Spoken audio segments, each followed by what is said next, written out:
Begin first at 4 with the New York State Attorney General's office closing its criminal case into actions of U.S. Border Patrol agents over their handling of the release of Nurul Amin Shah Alam. We thank you for joining us. I'm Ron Plants. The 56-year-old refugee from Burma was found dead on Perry Street in Buffalo back in February. Now, the Attorney General's office swiftly calling for justice when this case made national headlines, but now they're saying they lack the legal authority to move forward, but that local prosecutors still can pursue it. 2 on your side's Rob Hackford reports for us.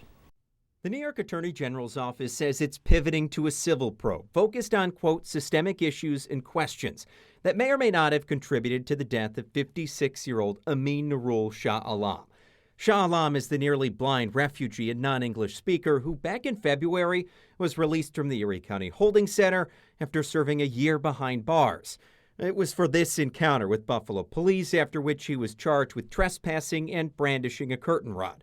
He was released into Border Patrol custody, found not to be eligible for deportation, provided a ride to a closed Buffalo coffee shop, and days later was found dead. The Erie County Medical Examiner ruled Shah Alam's death a homicide, citing an existing ulcer worsened by hypothermia and dehydration.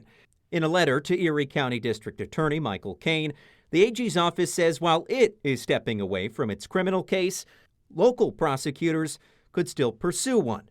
In a statement, a spokesperson for the DA's office told 2 on your side, quote, the New York State Attorney General's office has notified District Attorney Kane of their determination.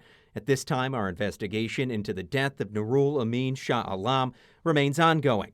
We understand the public interest in this case and will provide an update at the appropriate time. The spokesperson declined to comment on whether the DA would bring criminal charges. Shah Alam's family is pursuing its own civil case and says the AG's decision does not affect them. So while Mike Kane at the District Attorney's Office looks to see whether there was criminal liability, we look to see if there was civil liability. Was there anyone in the federal government who did not perform according to the standards that are required?